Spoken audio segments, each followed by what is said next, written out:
Em nome do Pai, do Filho e do Espírito Santo. Amém. Bom dia. Do Evangelho segundo São Marcos.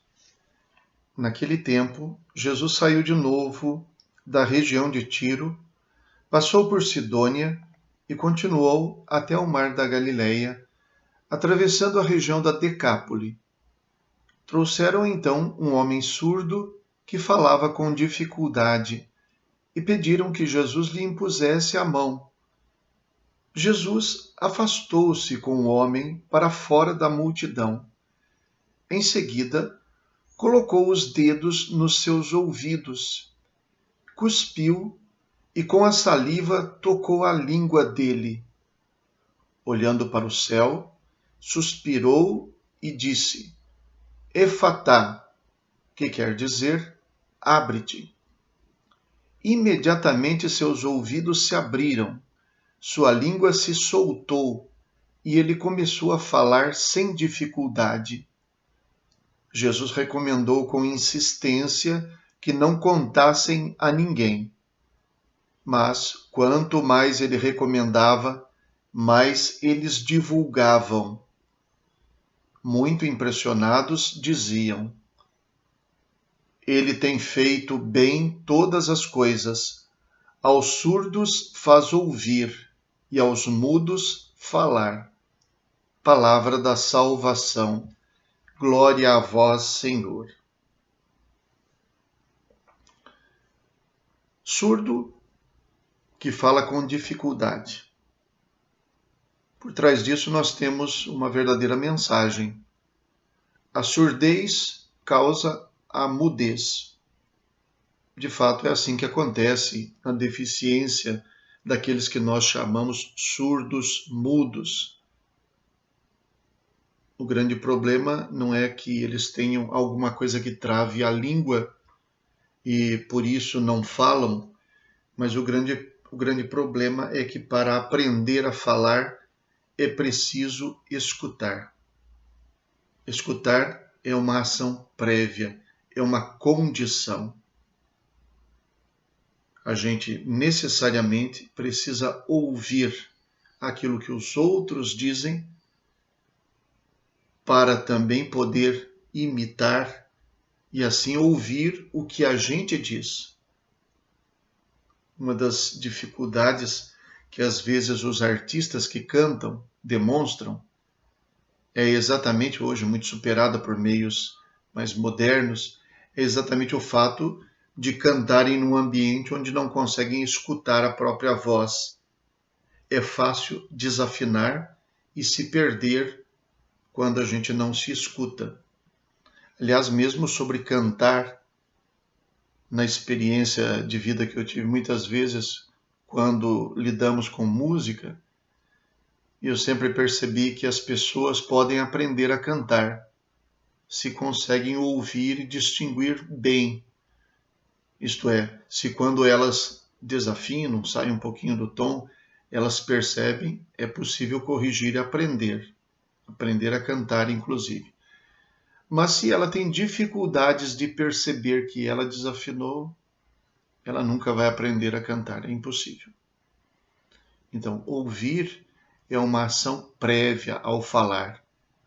A comunicação é afetada no que diz respeito àquilo que se quer transmitir, à capacidade de se receber a mensagem, de se escutar. Então, este homem falava com dificuldades porque era surdo. E então o grande problema da sua vida, do seu dia a dia, era a comunicação. Embora hoje exista o sistema de linguagem de surdos, aqui no Brasil se chama Libras, a linguagem brasileira para os surdos. Embora exista esta maneira de se comunicar, o fato é que os que são surdos aprendem essa linguagem, mas os que ouvem e falam não sabem a linguagem, de tal modo que essas pessoas ficam isolados daqueles que não conhecem a linguagem do surdo. Daí, mais uma vez, o problema é a comunicação. Então, esse homem é levado a Jesus por outras pessoas, para que ele imponha a mão sobre eles. Curiosamente, Jesus, em vez de atender o que eles pedem, se afasta da multidão com ele. É interessante que parece que para socorrer este homem, Jesus sente a necessidade de fazer com que ele seja retirado, talvez, das pressões da sociedade, das pressões daquelas pessoas, porque muitas vezes a comunicação também se perde no meio da multidão, como acontece hoje, no caso da comunicação de massa. A comunicação de massa acaba fazendo com que as pessoas não recebam uma comunicação verdadeira, mas com que elas sejam massificadas. Se coloca uma coisa na cabeça das pessoas. É fácil fazer isso. A verdadeira comunicação depende de uma autonomia, de uma independência, de uma capacidade de ouvir com os próprios ouvidos, não com os ouvidos dos outros. E, portanto, Jesus, nesse gesto de retirar este homem do meio da multidão, ele indica aquilo que é importante para nós hoje. Nós hoje temos meios de comunicação. Somos capazes de conversar com uma pessoa aqui no Brasil, falando com uma pessoa lá no Japão, por exemplo. E, no entanto, isso não significa que a gente seja capaz de se comunicar de verdade, porque tantas vezes nós estamos surdos diante de quem está do nosso lado.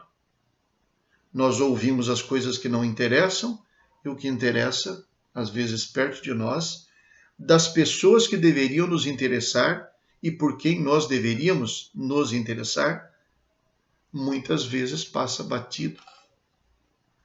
De tal modo que a gente acaba sendo surdo diante daqueles que estão diante de nós. Os meios de comunicação deveriam servir para que a gente se comunicasse. E tantas vezes eles servem para nos fechar num mundo fora da nossa realidade. Não acontece que uma pessoa vai na igreja e não desliga o celular e fica lá mexendo no celular? Que uma pessoa vai visitar o seu avô, sua avó, e chega lá e fica mexendo no Facebook, no WhatsApp? E ela não está no lugar onde ela está. Os meios de comunicação de massa podem nos fechar para a comunicação. Por isso seria muito importante que nós fôssemos libertados desses meios. Quando digo libertado, não quero dizer que a gente tem que jogar fora, não usar. Libertados, quer dizer não ser escravizados por eles.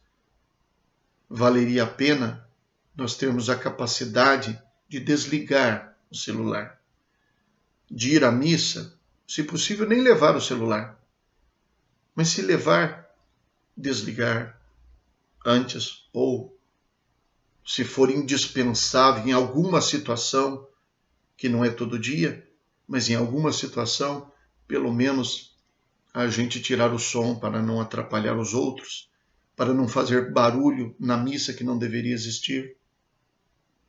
Às vezes é preciso sair do meio da multidão. É claro que a gente respeita as situações.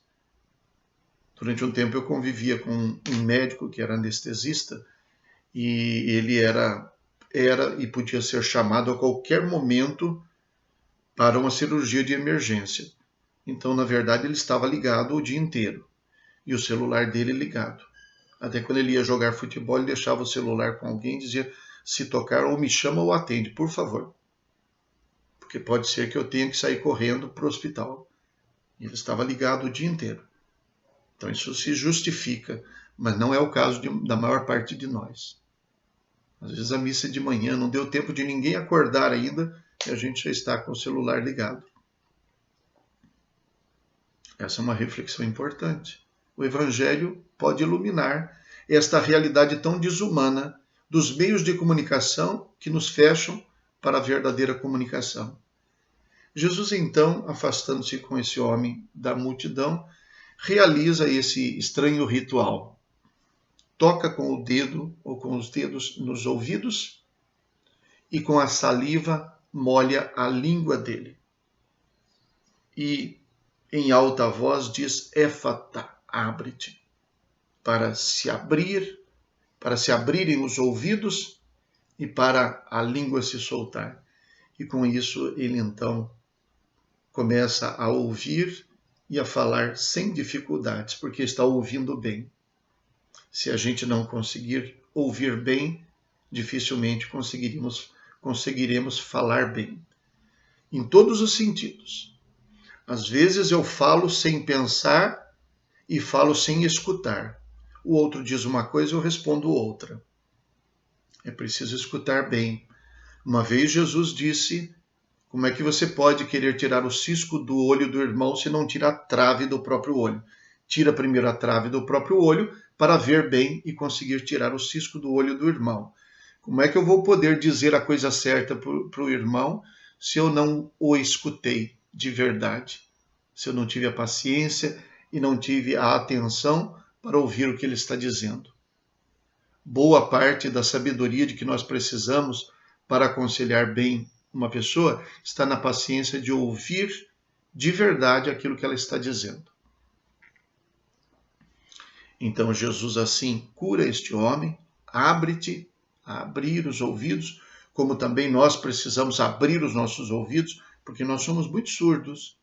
Na nossa realidade, nós não ouvimos tantas coisas que estão perto de nós.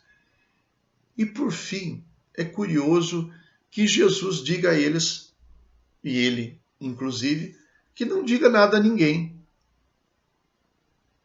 Parece que é um desafio que Jesus faz ao contrário. Como é que ele não vai contar para os outros aquilo que Jesus fez por ele? Como é que ele não vai fazer propaganda desta graça maravilhosa que ele recebeu? Como é que as pessoas em volta dele, que vendo que agora ele fala, se comunica, ouve, fala bem, como é que essas pessoas não vão contar para os outros e não vão ficar admirados?